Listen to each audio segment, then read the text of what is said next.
In this video, I'll be covering groups, rings, and fields. I'm not going to be going too in depth as this is mainly meant for those who are interested in abstract algebra and tend to get caught up in all the definitions. So this is going to be treated more as a reference than a complete guide. First, before we get into groups, rings, or fields, we should understand the basics of what makes a set. Basically, a set is just a grouping of elements. It could be empty, and the elements don't necessarily need to be numbers. They could be letters. They don't even need to be of the same type, and they could just be these weird symbols here. Also, when defining larger sets, we usually use some sort of notation to make it easier to, like in this example, Rubik's Cubes, they have 43 quintillion different permutations, and we don't want to write all of those together. Sets don't need to be finite either. They could be infinite, like the case for the natural numbers, the integers, and the rationals. These happen to be countable. They don't need to be countable either, though. If you take the real numbers, the integers, and the complex numbers, the irrational numbers, these can't even be counted. You can see why that is if you look at Cantor's diagonal theorem, which is a pretty simple proof. I'm not going to get into it. So moving on to the first thing, we have the group. So the group is just a set equipped with one operation. Abstractly, we call that operation addition, but it doesn't necessarily need to behave like how we normally think addition would. And the first, the addition needs to obey a few properties in order for us to call it a group. First of all, it needs to be our set needs to be closed under our definition of addition. So if we take any two elements, A, B, and G, it must be the case that A plus B is also in G for all of these. And associativity, that one's pretty basic, right? A plus B plus C like this must be equal to this. We all know that from elementary school, I'd hope. And there needs to be some form of identity. In terms of basic addition, we usually call this identity 0. A plus 0 equals 0 plus A equals A. And then an inverse. We usually call that, negative A for each A in G, an example of a group would be this Rubik's Cube group, where we define, you saw this earlier, I kind of introed it here, but basically we define a permutation as just a set of moves from, this initial solved state, just a sequence of these letters that denote turns on a Rubik's Cube. And our function would basically maps these turns. So our function in this case isn't commutative. So if you look here, if we do a right turn, then an upturn, it does not look the same as if we were to do an upturn, then a right turn on a normal solved cube. So note that groups do not need to obey the commutative property, but abelian groups do. Essentially, an abelian group is just a group with the added commutativity property. So an example of an abelian group would just be the integers closed under addition. That's pretty simple. Normal addition is commutative, as we all know. And we have infinite numbers, so I'd hope each one is in that. Like, a 1 and a 2's in there, then for a fact a 3's in there. So, closure. Associativity is simple. 0 is the additive identity. Negative A is the inverse. Simple enough. But even for finite and even one element sets, we can actually define an abelian group under these operations. Like if we take the singleton set, just containing 0, and close it under addition, this actually forms a group, an abelian group, because 0 plus 0 equals 0, which is in here. 0 plus 0 plus 0 like this. Clearly it's associative. The inverse of 0, negative 0 is also just 0. And same thing with multiplication, but for 1. You know, the multiplicative identity is just 1. Anything times 1 is itself. Moving on to rings. A ring, like a group, is a set equipped with the addition operation, but rings are also equipped with this additional multiplication operation. So addition behaves exactly the same way as it would in a group, but this added multiplication operation should also obey the closure, you know, so anything multiplied by another thing must be in our set. Associativity, you know, A times B, C equals AB times C.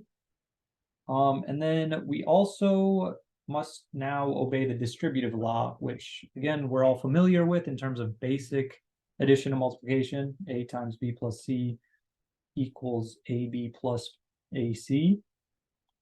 But remember, multiplication and addition do not need to behave like how we are normally used to it in terms of abstract algebra.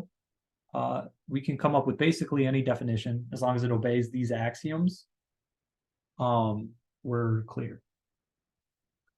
So an example of some different functions that obey all of these axioms would be, you know, this ring, which is just 4 elements with, we can call these the multiplication and addition operations.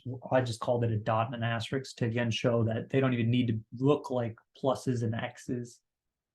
And since it's a 4-element set that we're operating on, we can actually just write every possible value that comes out of this function in a table.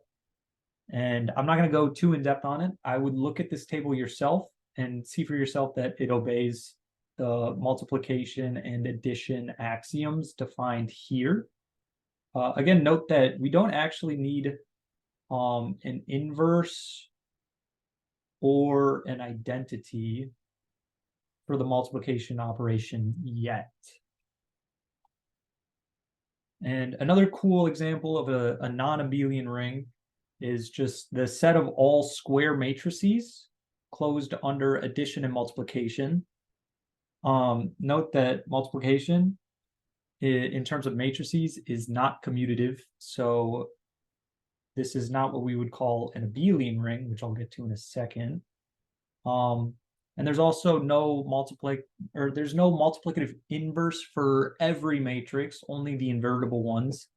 So only the matrices with a non-zero determinant can be inversed. But yeah, again, you can look for yourself to see that this is in fact an abelian ring if we're going off of these definitions. Now, an abelian ring is just a regular ring closed under commutativity. Abelian is just the added distinction. I don't really know why it's important, but I would keep that in mind. Some examples of abelian rings are the integers modulo some non-prime modulus. Keep in mind that this cannot be a prime number. Technically, if it were a prime number, we could still call it an abelian ring, but there's a tighter restriction we can put on it, which I'll get into later. So for now, just assume that this M is non-prime, which means that there is no multiplicative inverse for all numbers in this set Z mod M, which is just, we can define, you know, Z mod M as the set of integers A such that A is in Z and 0 is less than or equal to A less than M, basically. You know, we're used to this in our class. We deal a lot with modular arithmetic in 5248. Now, if we look at this guy right here, this is called a tropical semi-ring.